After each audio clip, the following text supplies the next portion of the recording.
네, 안녕하세요.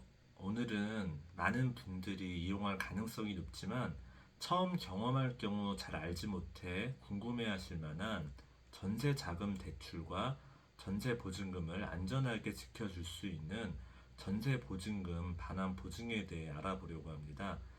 집을 구매할 자금이 부족하거나 여러 사정으로 인해 전세 또는 월세를 생각하시는 분들이 많을 거예요. 특히 취업 후 결혼 전 회사 인근에서 주거지를 구해야 하는 분들의 경우 본인의 입장에서 전세와 월세 중 어떤 것이 더 나을지를 많이 고민하실 거라고 생각합니다. 전세와 월세 중 어떤 것이 더 좋은지에 대한 정답은 없지만 대체적으로 조금 높은 보증금을 임대인에게 지불하고 따로 월세를 내지 않아도 되는 전세가 이율 등 기타 재반 사정을 고려했을 때 전세가 더 경제적으로 합리적이라는 의견이 많습니다. 물론 요새 빌라 사기와 같은 일들이 발생해서 전세에 대한 사람들의 신뢰가 많이 떨어지긴 했지만 이러한 것들을 예방할 수 있다면은 전세가 경제적으로 봤을 때는 조금 더 이제 합리적이라고 볼 수 있는 경우가 많습니다. 그 이유는 월세의 경우에는 10%에서 15% 정도의 이율에 해당하는 금액을 매달 월세로 지불해야 하는 반면에 전세의 경우에는 현재 이율이 많이 높아진 점을 감안하더라도 5%그 정도 내외인 경우가 많고 전세 자금 대출을 이용할 수 있기 때문입니다. 그렇다면 전세자금 대출은 어떻게 진행하며 그 과정에서 유의해야 할 사항은 무엇이 있을까요? 전세자금 대출을 실행하기 위해서는 사전에 은행의 가능 여부 및 대출 가능 금액을 확인해야 합니다. 그리고 전세 계약을 체결하기 전 집주인에게 전세자금 대출을 하려 한다는 사실을 미리 고지하고 수월하게 협조를 받는 것이 좋습니다. 그래서 가장 확실한 방법은 이제 계약을 체결할 때 그 특약사항에다가 적극 협조한다 등과 같은 그런 문구를 써놓는다면 좀 더 확실하게 임대인의 협조를 받을 수 있을 것으로 보고 있습니다. 대출 실행을 위해 금융권에 알아볼 때는 조금이라도 이율이 낮은 금융기관에서 진행하는 것이 좋습니다.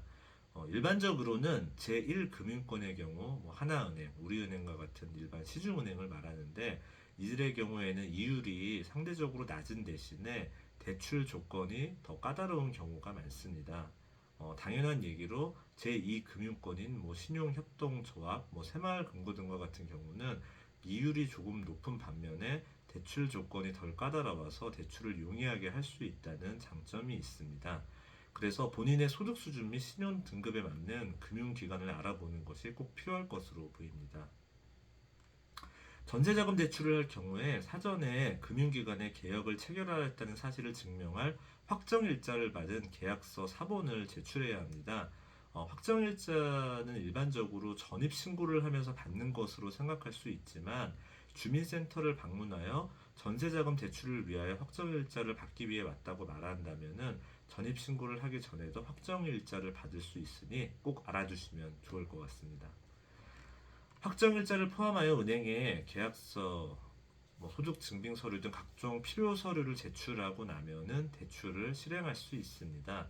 대출 실행은 이사를 하는 날 은행에서 집주인의 통장으로 직접 입금하는 방식으로 이루어집니다. 그리고 나중에 전세 계약이 만료되었을 경우 집주인이 은행에 해당 금액을 송금하는 것으로 이제 전세에 관련된 일련의 과정이 마무리되게 되는 거죠. 네, 지금까지 전세 계약 시 필요한 전세 보증금을 대출하는 방법 및 진행 과정에 대해서 알아보았습니다. 전세자금 대출을 통해 당장 목돈이 없더라도 대출을 실행하여 다들 알뜰하게 재테크하고 지금보다 조금 더 풍요로운 생활을 즐길 수 있었으면 좋겠습니다. 오늘 이제 전세 보증금 대출에 대해 궁금해하셨던 분들에게 조금이나마 도움이 되었기를 바라며 네, 이만 마칠 수 있도록 하겠습니다. 다들 좋은 밤 되시고 이제 다음 유튜브 영상을 통해서 찾아뵙도록 하겠습니다. 감사합니다.